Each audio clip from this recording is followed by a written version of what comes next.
அமெரிக்க அதிபர் டிரம்பின் கையகப்படுத்தும் அச்சுறுத்தல்களுக்கு மத்தியில் ராணுவ மோதலை நிராகரிக்க முடியாது. மக்கள் அனைவரும் தயாராக இருக்க வேண்டும் என கிரீன்லாந்து பிரதமர் ஜென்ஸ் ஃபிரெட்ரிக் நீல்சன் தெரிவித்துள்ளார்.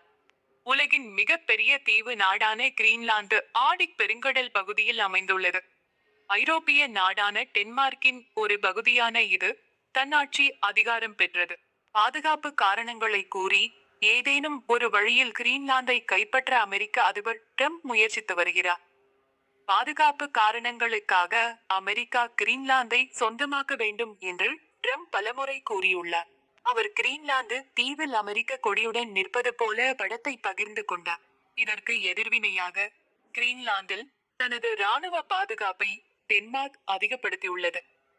இந்நிலையில் கிரீன்லாந்து பிரதமர் ஜென்ஸ் ஃபிரெட்ரிக் நீல்சன் கூறியதாவது: ராணுவ மோதல் ஏற்படாது என்று யாரும் முற்றிலும் நிராகரிக்க முடியாது. மக்கள் அனைவரும் தயாராக இருக்க வேண்டும். ராணுவ படையெடுப்பை எதிர்கொள்ள அதிகாரிகள் தயாராக வேண்டும்.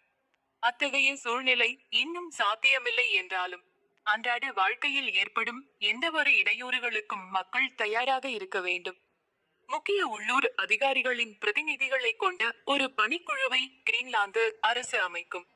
குறைந்தது 5 நாட்களுக்கு போதுமான உணவை சேமித்து வைப்பதற்கான ஆலோசனை உட்பட பொதுமக்களுக்கு புதிய வழிகாட்டுதல்கள் வழங்கப்படும். இவ்வாறு அவர் கூறினார். கிரீன்லாந்தின் நிதியமைச்சரும் முன்னாள் பிரதமருமான மியூட் ஏகெட் கூறுகையில், அதிகரித்து வரும் அழுத்தத்தை எதிர்கொள்வதற்கும் அனைத்து சூழ்நிலைகளுக்கும் தயாராக இருக்க வேண்டும் என்றார்.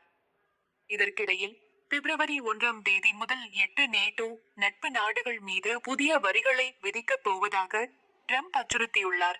இது அமெரிக்காவிற்கும் ஐரோப்பாவிற்கும் இடையிலான பதட்டங்களை அதிகரித்துள்ளது என்பது குறிப்பிடத்தக்கது.